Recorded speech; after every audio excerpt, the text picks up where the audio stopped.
Welcome to the Power Hour, Optometry's biggest and longest running show. I'm your host, Eugene, and today's episode is really interesting. So we talk about myopia, but it's not the same type of conversation that you've probably heard dozens of times before. My guest today is Matt Oerding, and he has a vantage point on this category that almost nobody in the industry has. He's seen data from manufacturers, he's run parent research studies for nearly a decade, including a very recent one, and he's helped build one of the largest myopia networks in the country. And he opens the show with a statistic that is really surprising. 78% of optometrists say they offer myopia management, but only 4 to 5% of eligible kids are actually in treatment today. And then we get into a whole conversation about why this treatment gap exists. And some of the reasons are fairly obvious, but others are not necessarily what you would expect. So it's a really interesting conversation filled with a whole bunch of practical information. Matt talks about what makes parents skeptical. Matt talks about the impact of myopia glasses on the category. Matt talks about the rule of five, the doubled adoption rates in clinics. He even talks about the one mistake that is responsible for most missed opportunities in the chair.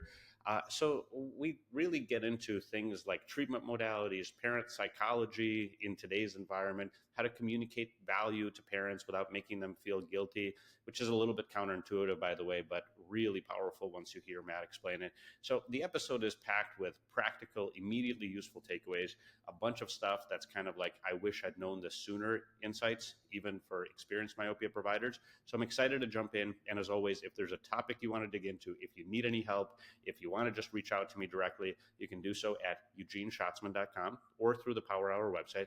And make sure you're subscribed on YouTube, Spotify, Apple Podcasts, or wherever you're listening. And now let's jump into my conversation with Matt Oerding.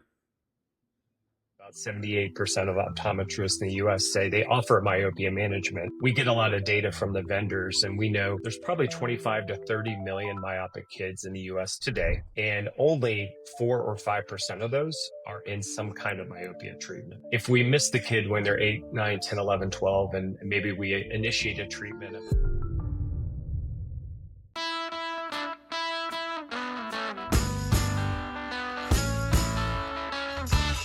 Today's episode is really interesting.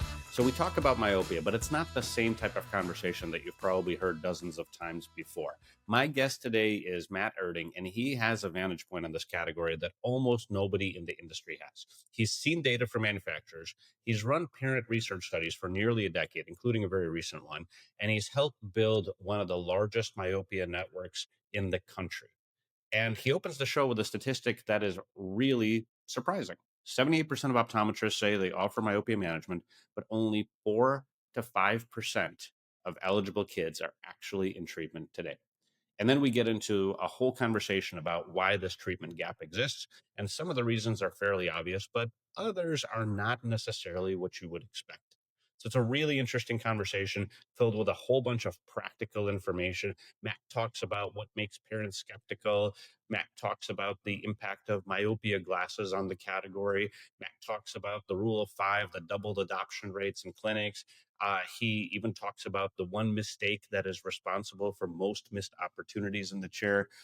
So we really get into things like treatment modalities, parent psychology in today's environment, how to communicate value to parents without making them feel guilty, which is a little bit counterintuitive, by the way, but really powerful once you hear Matt explain it. So the episode is packed with practical, immediately useful takeaways, a bunch of stuff that's kind of like, I wish I'd known this sooner insights, even for experienced myopia providers. So I'm excited to jump in. And as always, if there's a topic you want to dig into, if you need any help, if you want to just reach out to me directly, you can do so at eugeneschatzman.com or through the Power Hour website. And make sure you're subscribed on YouTube, Spotify, Apple Podcasts, or wherever you're listening. And now let's jump into my conversation with Matt Oerding. All right, Matt, welcome to the Power Hour. Excited to have you on the show. Thanks, Eugene. Excited to be here and talk about myopia. Your vantage point, we're sitting here in the fourth quarter of 2025. What is the state of myopia management from your point of view?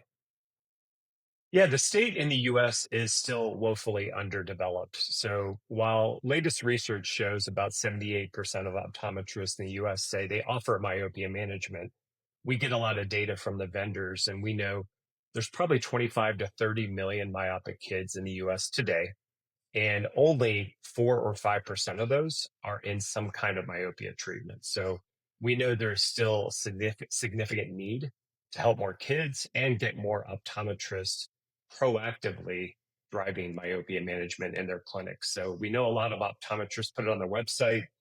They may talk about it if the parent brings it up, but they aren't proactively talking about myopia treatment for every kid that could use treatment.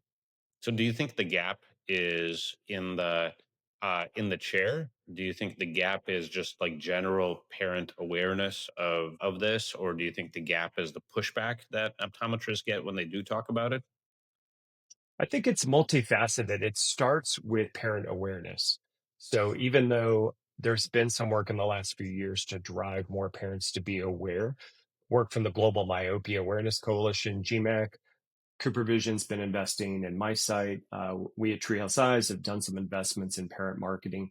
Overall awareness is still really low. It takes a long time, as you know, to build awareness of a new treatment in a new category. So we're still in the early stages of that. So what that means is it's up to the optometrist or their staff to bring it up. And that can be an uncomfortable conversation for an optometrist, especially maybe if they've been seeing that kid for a few years, they've been getting glasses or contact lenses, and suddenly you're bringing up something new that is a treatment for myopia rather than just correcting their myopia. So a lot of optometrists have struggled with case presentation. How do I talk about this, right? How does my staff maybe bring it up in the right way so that we're teeing up the parent to have a meaningful conversation? Because if you put it all in the optometrist to talk about this in the chair, especially in locations that maybe only have a 15 or 20-minute exam time. We know optometrists are time starved. It can be a challenging conversation and it may take a few minutes. In fact, even if you know what you're doing and you're using the right words, you're talking to the parent in the right way, it may still be a 10 or 15-minute conversation with that parent to educate them and help them understand why you're recommending treatment for their child. So there's a lot of work to do on both ends, both on the parent awareness building, but also arming optometrists and their staff with the right tools and training to help them bring this up in the right way. Yeah, it's interesting. And by the way, that 4 to 5%, is that shifting in the right direction, or is that like stagnant for years and years? It's shifting in the right direction. 5 years ago, which is the first time we saw measurements of it when I was on the board of GMAC, it was down around 2%. So we're definitely seeing an improvement in that, but just not fast enough. We Yeah. really got to grow this category faster because we know we're missing a generation of kids. If we don't catch them early, it's not like presbyopia where, if I don't treat you when you're 48 and first have the symptoms, well, I can treat you 4 years later and give you a pair of progressives or multifocal contact lenses. If we miss the kid when they're 8, 9, 10, 11, 12, and maybe we initiate a treatment about discussion when they're 14, we've missed an opportunity to help that child have better vision for life, but also reduce that axial length as well. Yeah. So I think we're gonna get into a conversation about um, parent psychology, because I know you guys do a lot of research on that. I think we're going to talk a lot about some of the new things on the market for treating myopia, and also people who are investing in parent education. And maybe we'll even get into like some of the techniques that you guys teach that work. But before that, I do think it's probably valid for the audience to have a little bit of context as to like where you're coming from if they're not familiar with Treehouse. And part of the origin story for you has to do with like your personal story. So I think it might be really interesting for people. Just give us like quick 2 minute background on so that people understand the context with which you're able to provide some of this advice and some of this data that you're about to share. Yeah, my origin story goes back much earlier than most might expect. It goes to 2007. I was running the global franchise at Ciba Vision, and we had a partnership with Brian Holden Vision Institute in Australia, where we were licensing designs for soft contact lenses to slow the progression of myopia in children. And when I took over that role, I'd been in eye care for several years at that point. I had no idea that this was even something we could do. I was blown away that there was a possibility that we could slow down that progression of childhood myopia. So I got to know Brian Holden back then, and that was the first time it really planted the seed in me of this is meaningful. Like this goes beyond just vision correction. This is actually a medical treatment. Unfortunately, that project never really showed the efficacy that we wanted there. So I went on with my career. CEVA Vision became Alcon. And I got a call from Dr. Gary Gerber about 10 years ago. And he said, "What are you guys doing about myopia at Alcon at this point in time?" And it wound up turning this long discussion and Gary's perspective of it's not going to be about the products. Products are available already 10 years ago that could slow down the progression of childhood myopia. The challenge was going to be, how do we get adoption of this? How do we get optometrists to embrace this?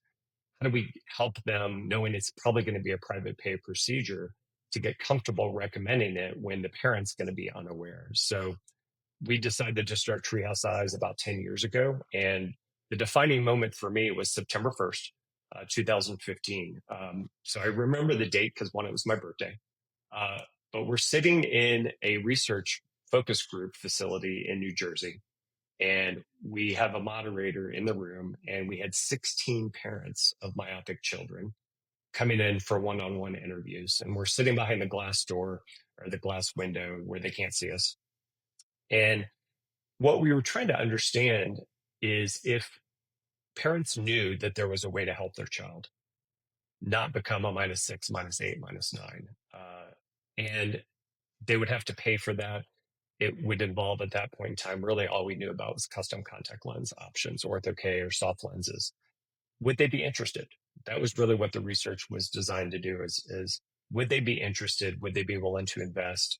And what types of words would we need to use to talk to them about this? Because remember, 10 years ago, nobody really knew about this, certainly in the public. And that research really convinced me that if you know how to talk to parents in the right way, and I'm a parent myself, every parent wants this for their child.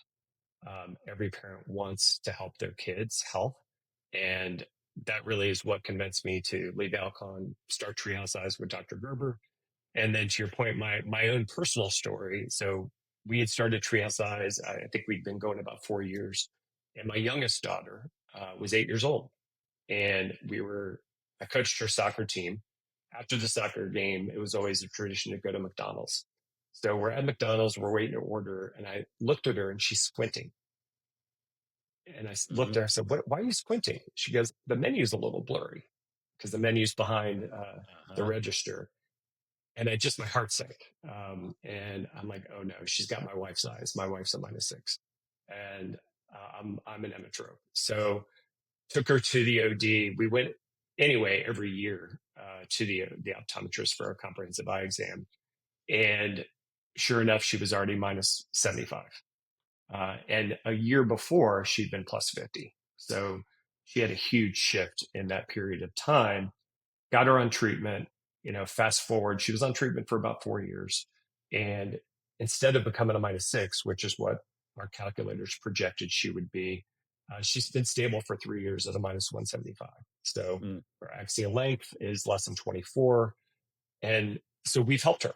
We've given her vision that's going to last her lifetime. Her risk of retinal disease, et cetera, is dramatically reduced because we were able to intervene. So it's also personal for me. Yeah, that's really cool, and uh, I like how your story started with, parent research in some capacity, right? Before you started the business, you tried to evaluate, do parents want this service?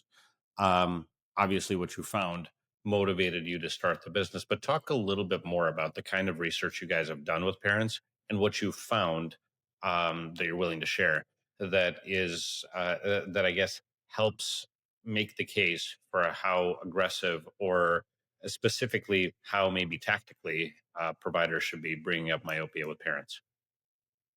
Yeah, I'll start with the original research from 10 years ago. What we found is parents need to hear about this, but you can't make them feel too guilty. So parents of school age kids in particular already feel guilty about a lot. They feel like they're not taking care of their kids' needs, mental health, whatever it might be.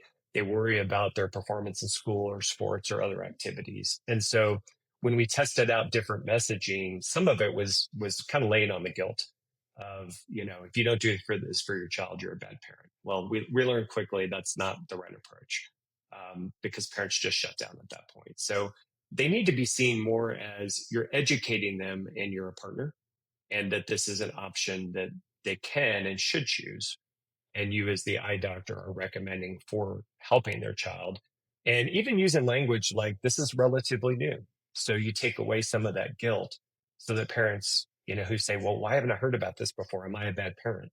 No, you're not a bad parent. You just, this has all been really developed in the last 10 years. Medicine changes, and advances are made, and parents connect with that we're always learning and innovating and doing new things, so you can kind of put them at ease that you're not a bad parent for not having heard about this before.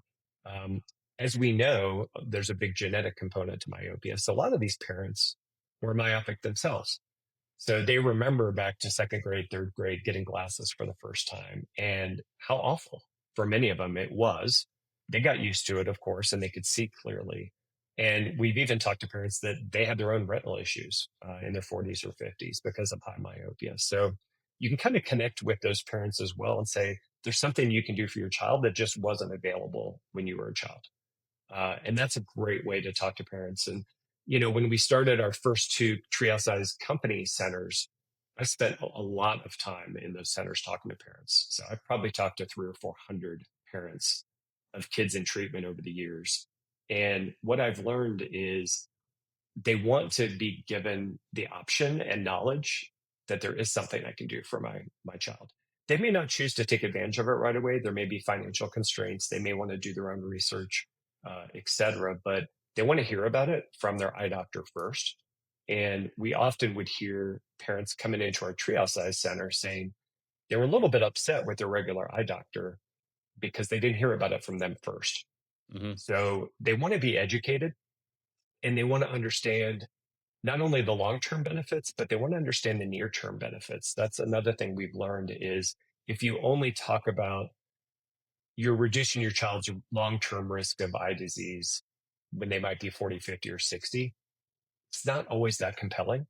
So you also have to talk about we can slow down the progression of their myopia now, and they're going to get better vision. It's going to help them in school, sports, activities, whatever they may do. If they're in an ortho K lens, there's some added benefits, for example, that they can be glasses free all day. So there's a lot of near term benefits, and being able to talk to parents about those. Those are the more tangible ones. I've worked in healthcare for a long time, and I remember one of our agencies saying the hardest thing to do in healthcare is get someone to take action now to Hmm. prevent something that may or may not happen later. Like that's Hmm. really hard. So I think being able to talk about the near term benefits of the child having more confidence, their vision not getting worse, we've learned is important as well. Yes, you still want to talk about the long term risk, but being able to balance that with what are the benefits my child's going to get now are really Yeah, important. that makes perfect sense too, because I think I would like to take action now to improve my child's outcomes tomorrow or next week.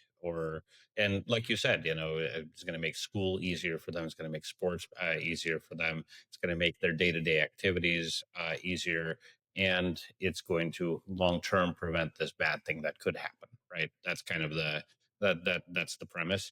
I'm just going to restate for our audience. I liked when you said it's it's a nice way to reduce or to eliminate the guilt, to say something is now available that wasn't available before. New cells, Matt. I mean, I'm a marketer. I know, right? Like the idea is that in it always new, better, that kind of stuff it's a great reason why to take action. So positioning it as both new and state of the art is really great.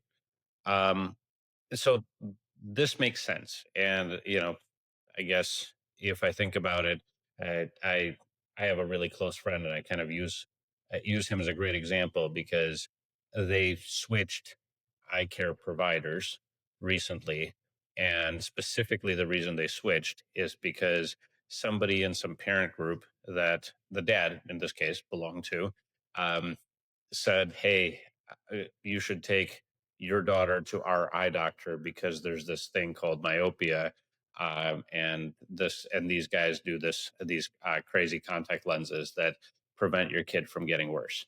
And that was the thing, right?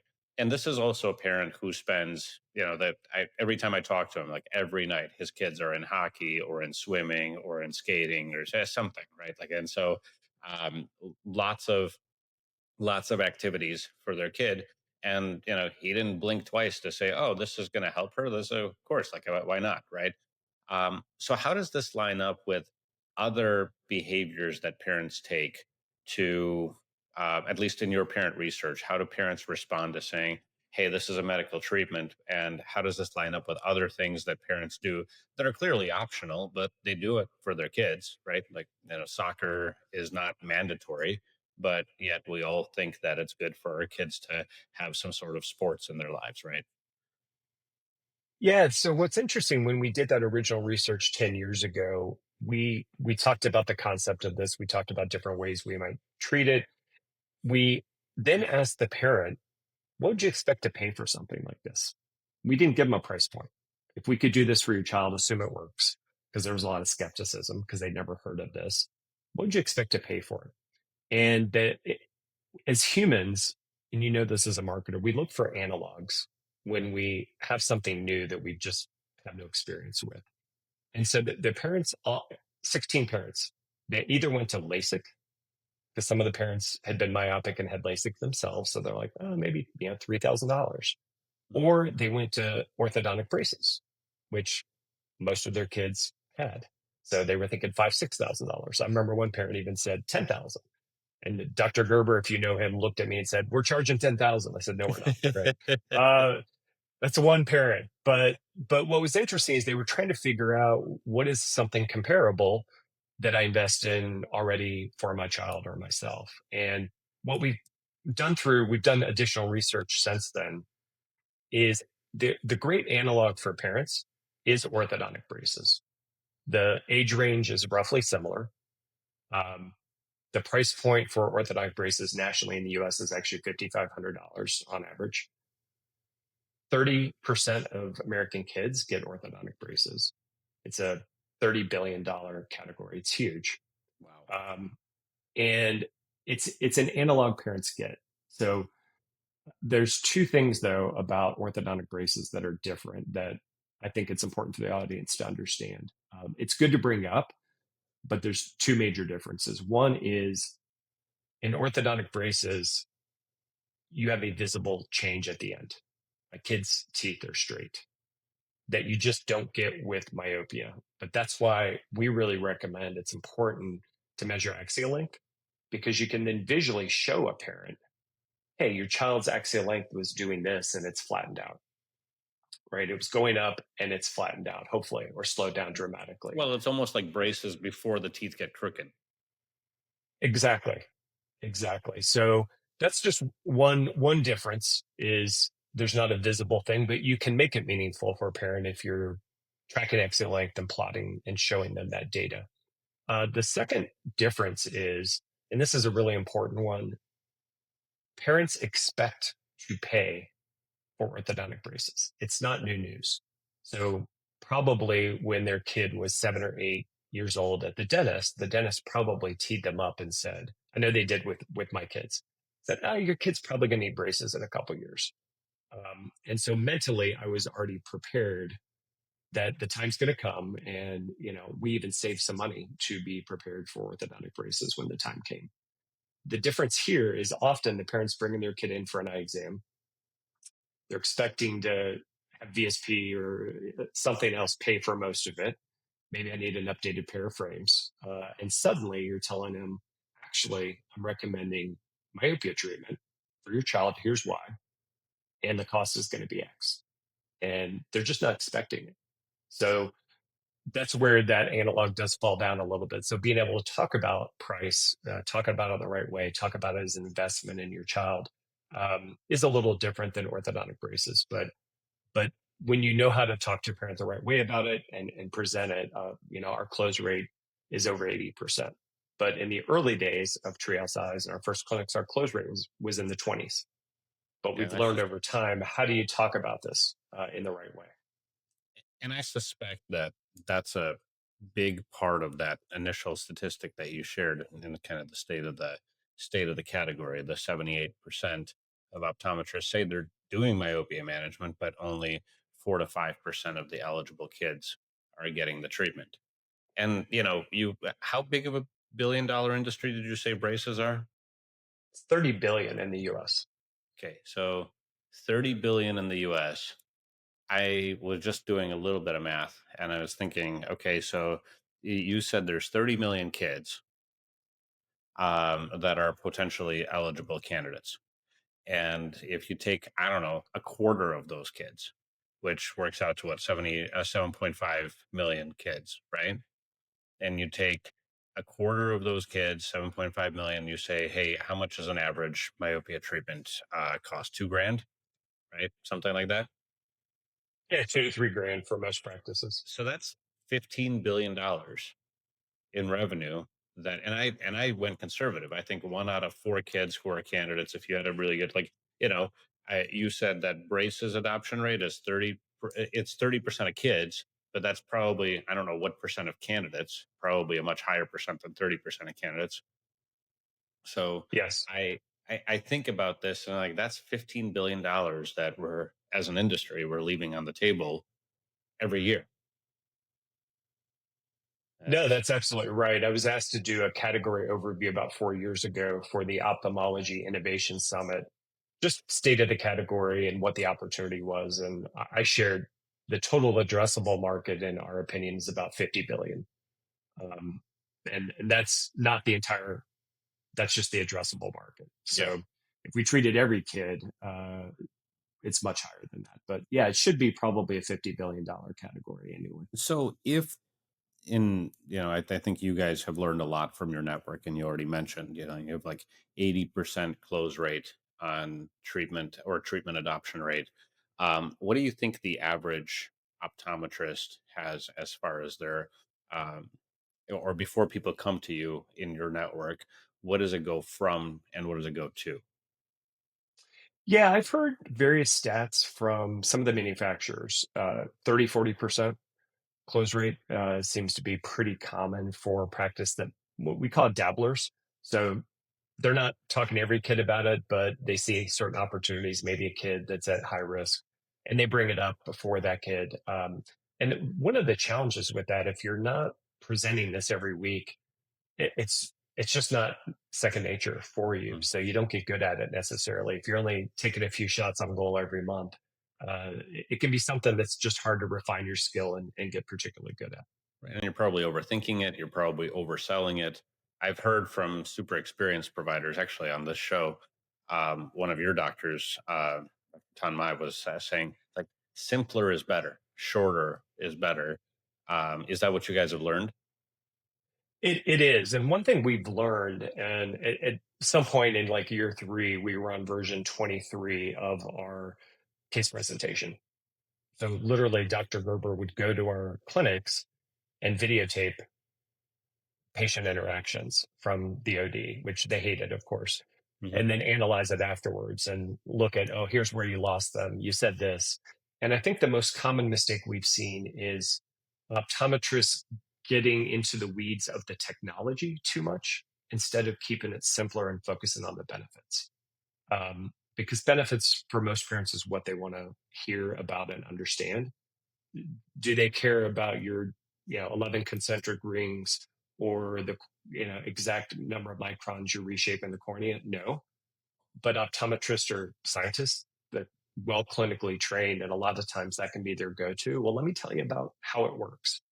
uh, and there are a handful of parents that will ask Yeah. about that and want to know that. We call There's the those parent technical buyers, paras. but the technical buyers are about 15% of the population.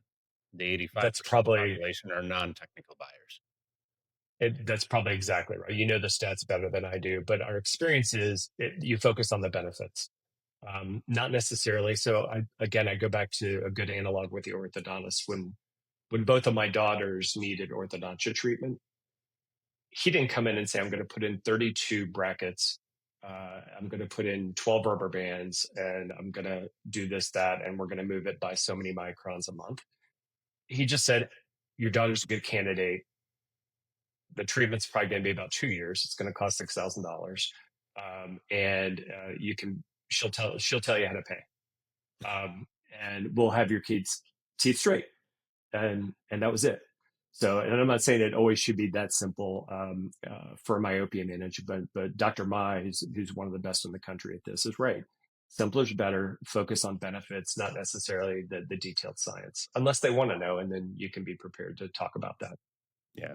Do you find that there's the right amount of time, like for a for somebody who's practicing, who's working that muscle every single day, when they're seeing kids?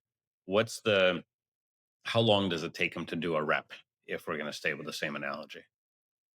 Yeah, when we first started, we allotted 45 minutes for a discussion with the parent on education, case presentation, et cetera.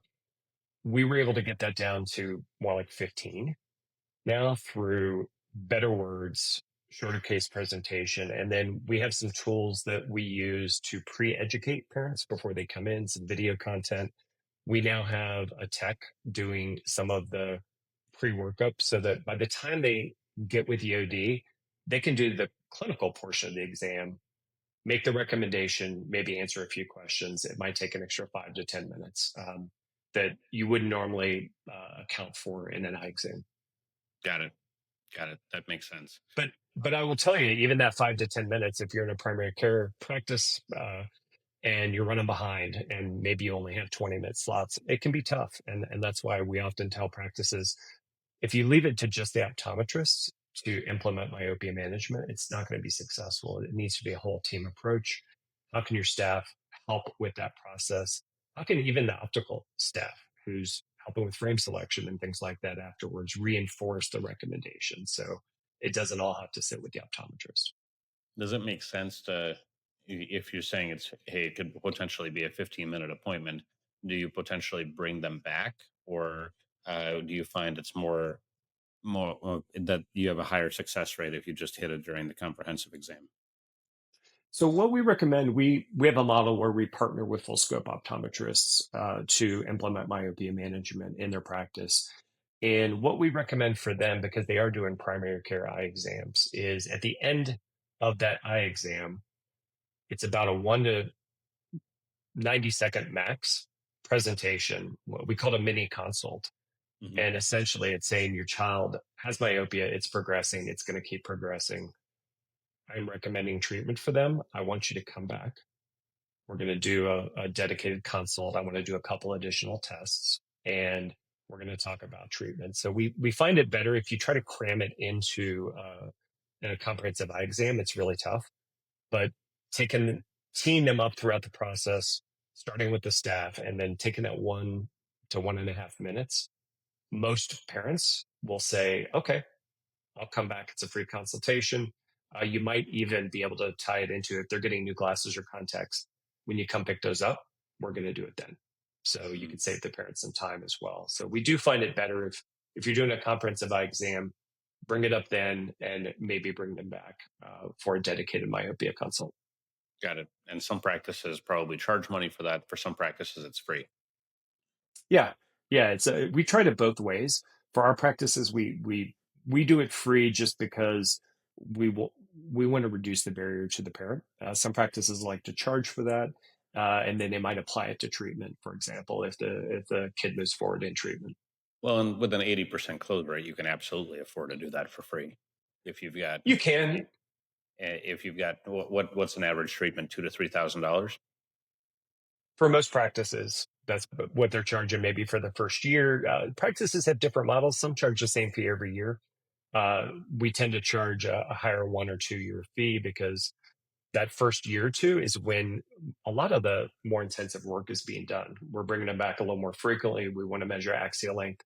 If we need to change treatment because the doctor's not happy with the results they're seeing, and then we charge a lower fee in the outer years.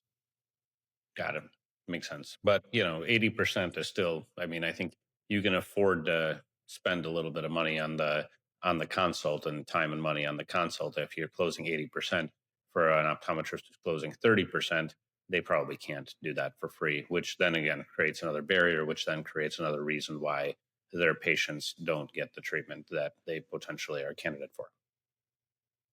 That's absolutely right. What we find with a lot of practices is they've presented this to 5, 10 parents. Their close rate maybe was 30%. They got 7 no's, 3 yeses. And that can Hmm. be a little daunting. You lose confidence. You say, I'm not sure people will really invest in this. And probably the right answer is you're not presenting it in the right way Yeah, most of the time. yeah, that makes perfect sense. And doctors don't like to sell anyway, and so I'm doing something uncomfortable, and then I'm getting a no at the end of it. Well, I'm just not that good at it. I'm just going to do the stuff that's really comfortable for me. Right. And the other thing, and it's not research, but just our experience in our centers is because this is oftentimes the first time a parent maybe's heard about this. A lot of them say, I need to talk to my partner about this. Hmm. We get that a lot. And if only one parent's in the appointment, which is usually the case, it's a big financial investment. In my own marriage, we have a rule that if anything's more than $500, we have to talk about it first. So, if you're being presented with a price tag and an investment you didn't expect, it's perfectly natural to say, hey, I need to talk about this and get back to you. And this is where, again, a lot of practices, they don't follow up at that point. And they assume that the parent's not interested. But the reality is, parents of school age kids are busy. So how are we teeing up? If it was mom that brought the kid in and needs to go talk to her partner, are we giving her the right information to go share? Are we following up to make it easy for that discussion to happen at home? And we've actually found you need to follow up 5 times. Five's the magic number, Mm, and that can be an email or a call. And a lot of times staff say, well, I already called them once and they didn't answer, or they didn't return my voicemail, or I emailed them and they didn't get back to me. You've got to keep that follow up, because a lot of times we see on the fifth outreach is when parents say, oh yeah, I finally had time to talk about it. Yeah, get us booked, like we're going to start treatment. yeah. What about bringing both parents back for that for that dedicated myopia consult? It's ideal, but I'll tell you, and I know some practices that it's almost mandatory for them. It's really hard. I think you're putting a burden on the family. I Hmm. know if a doctor said that to my family, I need both parents there. Well, that might not happen for 3 months. And just because of schedules, right? Both parents might be working, you're shuttling kids to school and activities. So I don't think it's mandatory. I think what's better is you have some tools that tee up the parent to talk to the other parent, or like we call it Trias Amp, our automated marketing platform. It's video content. We Mm, can send that directly to the partner that they can get a little better educated themselves. that makes perfect sense. Okay, when we come back from the break, I want to talk more about some of the other parent research. I know you guys did some additional parent research recently, specifically around some of the new treatment modalities. We'll be right back in the Power Hour. And we're back in the Power Hour. I'm here with Matt Oerding, and we are talking myopia from kind of all different angles of the industry. So I think I want to go back to a little bit more parent research. You guys have recently done some parent research. So attitudes towards myopia, and then also attitudes towards treatment modalities, right? Yeah, we last summer realized that myopia glasses were coming. So we've been talking to all the major players for the last few years, EssilorLuxottica, Hoya, SightGlass, and we knew they were coming. And we weren't sure at Trias Eyes, how do we position these to parents? Because glasses is a whole different treatment modality. I had gone to Australia a couple years ago and spoke to a lot of doctors over there, talked to Canadian docs, talked to Chinese practitioners that have had glasses for several years. And I just thought it was important that we do some research with parents to think about when these are available, how do we talk about them? And what questions are we likely to get that we want to make sure our staff is ready to answer? So we did 2 different cohorts of parent research last summer. One was with parents of myopic kids who were in treatment. The other was parents of myopic kids who were not in treatment, because we really wanted to understand the difference between those two. And we really got some surprising, I think, findings and insights that have helped shape, now that Stellest is actually available here in the US, that we're rolling out to all of our trail size providers to make sure we feel like they are armed with how to talk about this, not just the technology side, which SLR is going to do, but just from a parent perspective, how do we bring these up when we think this is going to be the right treatment modality for their child? So, what are some of the things you learned that you're comfortable sharing? Yeah, I'll say overall, the one interesting thing that we didn't really expect is that there was more skepticism from parents that glasses can treat myopia. Mm. And the reason was, and we had more than one parent say this, they said, well, how can this work if it doesn't touch the eye? And that just being in the category and industry for a long time, I'm like, well, of course it can work, right? It's an optical intervention and glasses can do that. But to a layperson, they understood that a contact lens or even atropine, those touch the eye. So therefore they can have some physical effect on how the eye Hmm. grows. But glasses don't. So how can that work? And so that's really helped guide us a little bit in how we talk about these. You do need to, while you want to focus on the benefit, you do need to talk about these are special glasses that are FDA approved specifically for this. And you can talk just maybe briefly about it's an optical intervention and what it does. And what we've done, and we're training all of our doctors, is you can say it's just like the contact lens options. They work mechanically in the same way. It's just delivering it in a different way. So that was just a really surprising thing that we found. One thing that we found from that research. I think the other thing we found is parents who had kids in treatment already, in some cases for several years, maybe, all wished that glasses had been available when their kid was young. So that might have been an option because it just wasn't back then. And so we start a lot of our kids at age 6, 7, 8 in treatment. You know, we want to intervene early, and for some kids, contact lenses might be a bit of a struggle. Now, Mm. we got them through it through a lot of hand holding and good care, but a lot of them said, oh, I wish that had been available.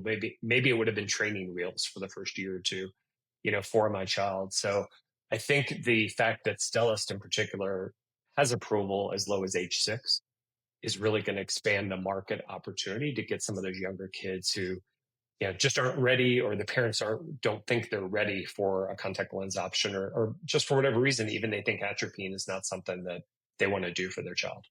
Hmm. Uh, do you think, and I guess, if you kind of compare and contrast some of the different treatment modalities, how do glasses in general, Stellist or otherwise, how do they stack up? And what have we learned from other countries too? Yeah, I'll start with just the data that's available from their FDA approval. So efficacy in their trials over the first 2 years was great. So it's very comparable to what we've seen in MySight studies or natural abuse protect study or some of the ortho K studies. So that's a good thing. The concern that I've heard from practitioners in other countries that have had any glasses options for a few years is compliance. Right. So in a clinical study setting, kids are wearing these lenses, these glasses for 10 to 12 hours, 6 days a week minimum. The question is, are we seeing that in real life?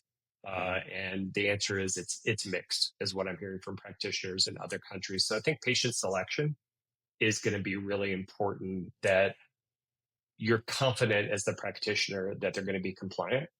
Because if they're not wearing the glasses, so let's say the kid's a minus 125, you prescribe a myopia glasses for them. They got to wear them 10, 12 hours a day, 6 days a week. Are they really wearing them all day at school? They Mm. can see okay without their glasses. Right. You know, did they take them off for activities? Did they just take them off because they get uncomfortable for some period?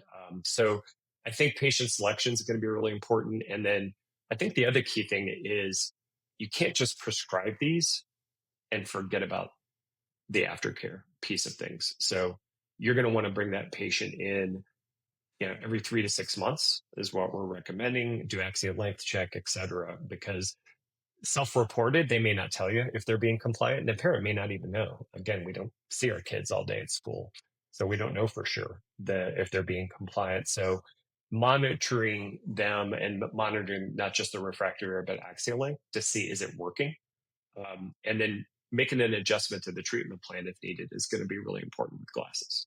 Yeah, and I think you bring up a good point, which is that the difficulty, the challenges of contact lenses are something that you don't encounter with the glasses, but at the same time, the challenges of glasses is something that you're also trying to, you're trying to sell the fact with uh, during the case presentation, right, to the parent. You're trying to basically sell to the parent that, you're trying to slow the progression of myopia. And in the parent's mind, I'm sure sometimes it's like, oh, this is gonna not have to, my kid's not gonna have to wear glasses if they're doing this treatment, right? And there's all kinds of negative things associated with wearing glasses for kids, right? From the how do I, self-image things, but also like the practical things of like it's just harder to run around and be a kid if you're wearing glasses. It is. And we know kids break their glasses a lot. Hmm. So what happens when they break their glasses and it takes 2 weeks to get new ones? Um, well, they're off treatment for that entire time. So one of the things we're considering for our practices is once you make sure they've adapted, which is about a 1 week period according to SLR, at least for Stellust, do you just dispense two pair? Right? Is that part of the package? So they always got a backup. And so just considerations like that, I think, are really important. I think the other thing with glasses is, and we learned some of this in our research as well, is you you don't today. I think most optometrists, um, the eye exam and the medical piece is one thing, and then the optical is another. So you go from I'm a patient to I'm a customer shopping for Hmm. nice frames, Hmm. etc.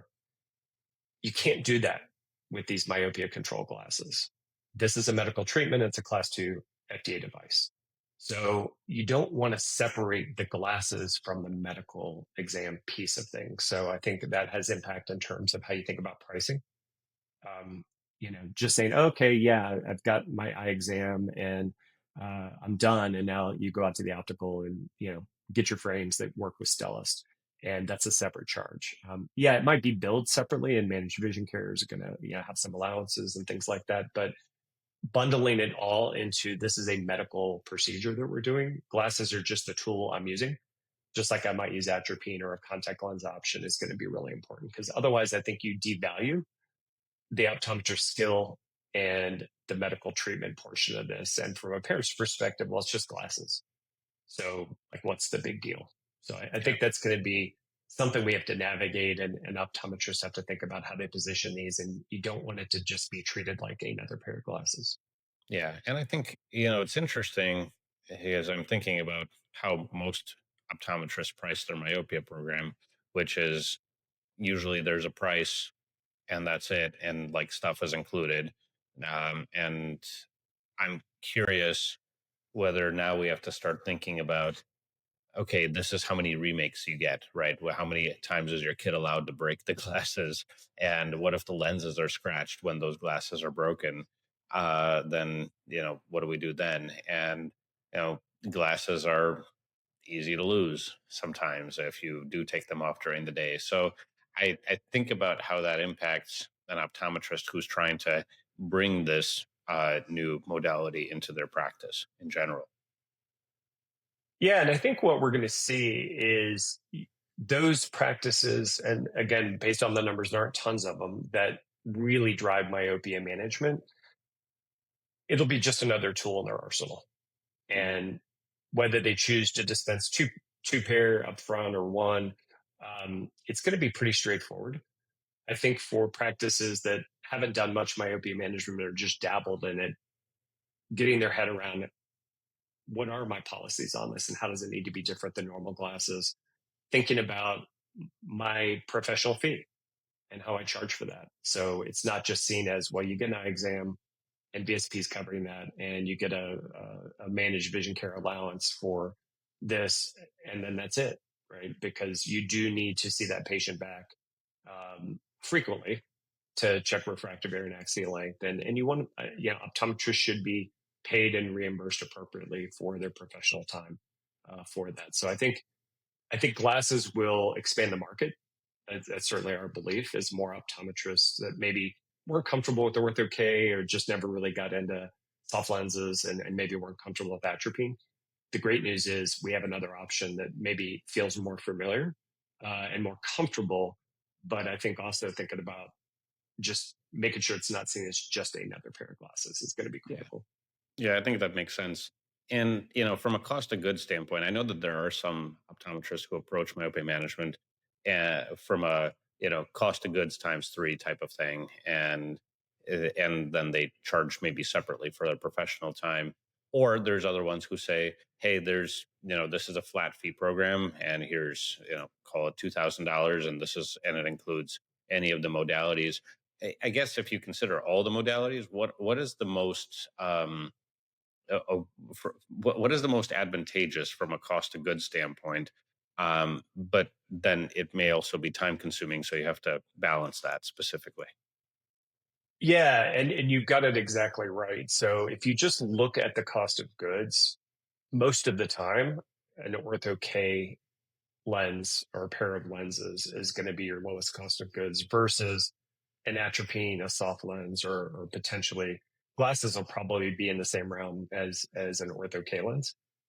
Ortho K requires more time and more expertise, so that kind of can balance that out versus maybe a soft lens. So I've seen two models, and I think both are valid. One is we're going to keep it simple; it's a global fee, and we just we're working to reduce your kids' myopia progression, kind of like the orthodont model.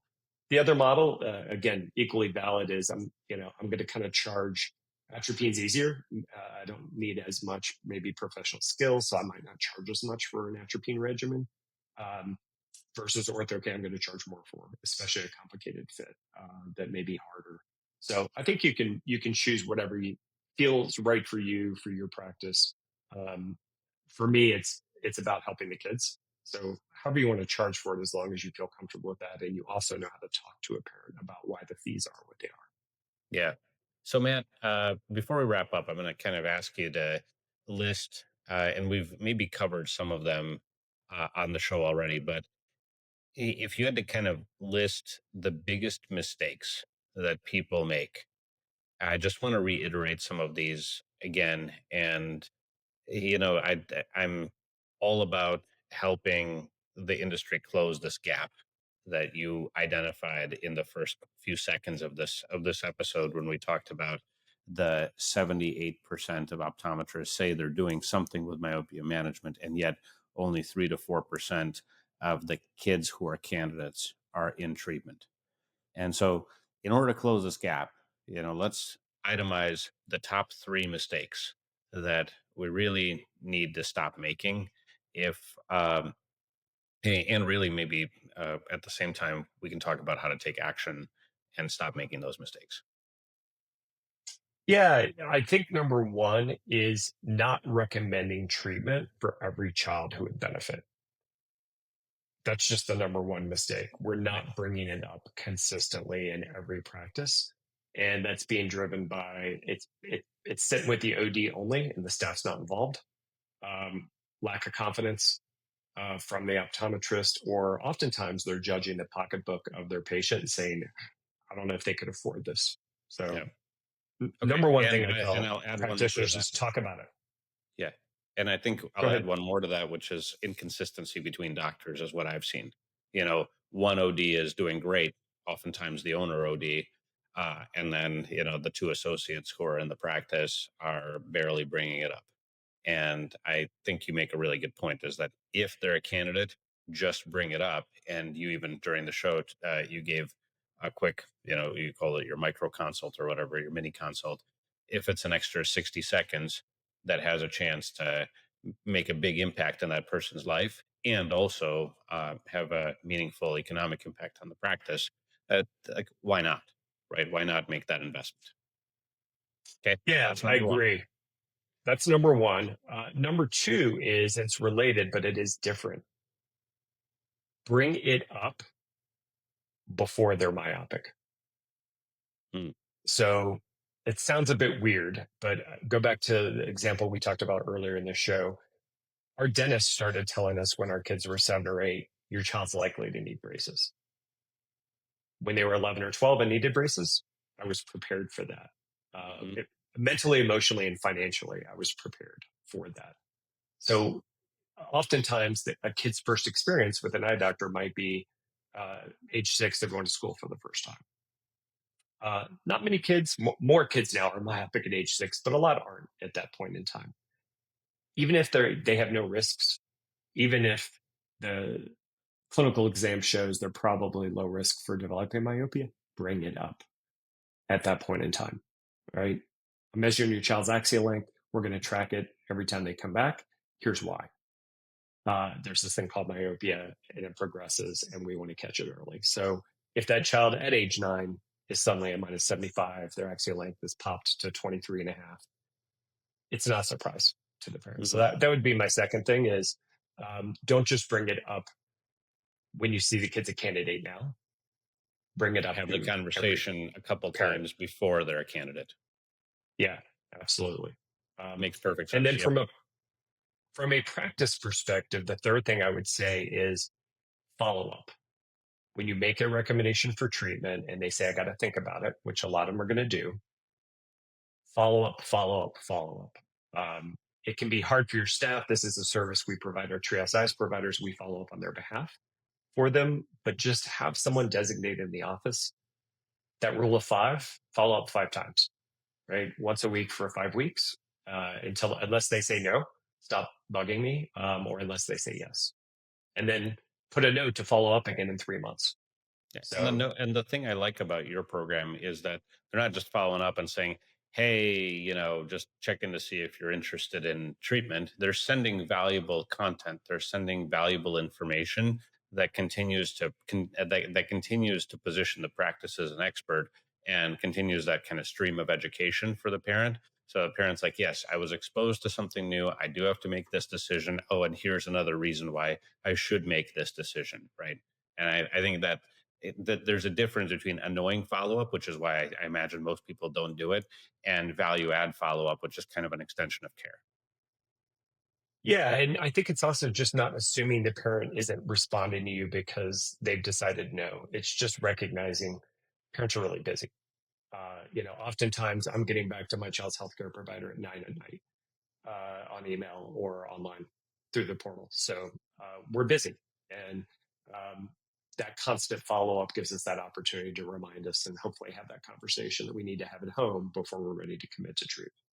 Yeah, Matt. So those are great top 3. I'll put them in the intro of the show too. Thank you so much for joining us today on the Power Hour. I think you've got a wealth of knowledge and so much information. We'll make sure to post information about how people can reach out to you in the show notes. And just pleasure having you on the Power Hour today. No, I appreciate it, Eugene. This is a topic that's near and dear to my heart, and we just want to help those kids that deserve that opportunity to be helped. So I appreciate the opportunity. And there's a lot of kids who are not yet in treatment. So hopefully we'll change that over the next few years.